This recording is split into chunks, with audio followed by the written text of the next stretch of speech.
শুভ সময় বন্ধুরা, কথা বলবো থাইরয়েড ডিসঅর্ডার নিয়ে।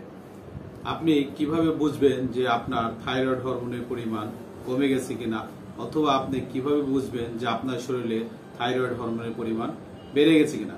আমাদের গলার সামনে একটা গ্ল্যান্ড থাকে, সেটাকে বলা হয় থাইরয়েড গ্ল্যান্ড। এই জায়গাটায় থাকে, এখানে বলা হয়, এটাকে বলা হয় থাইরয়েড গ্ল্যান্ড।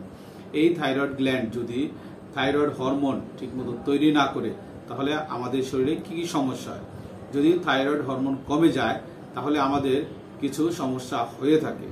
যেমন ধরুন যে এই মানুষগুলি দেখবে যে সে কোল্ড ইনটলারেন্স, শীত সহ্য করতে পারবে না। 2 নম্বর হচ্ছে তার পায়খানা শক্ত হবে, কনস্টিপেশন, ক্রনিক কনস্টিপেশন হবে। 3 নম্বর হবে তার গলার স্বর পরিবর্তন হবে, তার ভয়েস চেঞ্জ হয়ে যাবে, এটাকে বলা হাস্কি ভয়েস। 4 নম্বর হচ্ছে তার সারা শরীর ফুলে যাবে, যে কারণে দেখা যাবে যে তার সারা শরীরে পানি এসেছে এমন মনে হবে।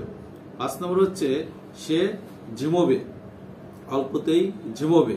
6 নম্বর হচ্ছে তার মাসিকের গন্ডগোল হবে, অর্থাৎ তার মাসিকে অতিরিক্ত মাত্রায় রক্তক্ষরণ হবে এবং অনিয়মিত হবে। তো এই কন্ডিশন যদি কারো শরীরে থাকে, এছাড়া দেখা যায় অনেকে বলবে যে খুব দুর্বল, সে অনেক দুর্বল, তার টায়ার্ড লাগে, সে ফ্যাটি, সে সহজেই কোনো কাজকর্ম করতে পারে না, অল্পতেই সে হাঁপিয়ে যায়। তাহলে এইগুলি থাইরয়েড হরমোন যদি কমে যায়, এ ধরনের সমস্যা হতে পারে।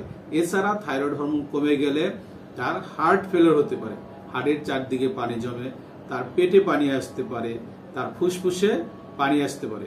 তাহলে এভাবে থাইরয়েড হরমোন কমে গেলে রোগীরা আমাদের কাছে আসে এবং আপনারাও বুঝতে পারবেন যে আপনাদের থাইরয়েড হরমোন কমে গেল কিনা।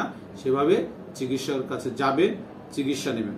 সো বন্ধুরা, ভালো থাকবেন, ভিডিওটি দেখবেন, লাইক, শেয়ার, কমেন্ট করে পাশে থাকবেন। ধন্যবাদ।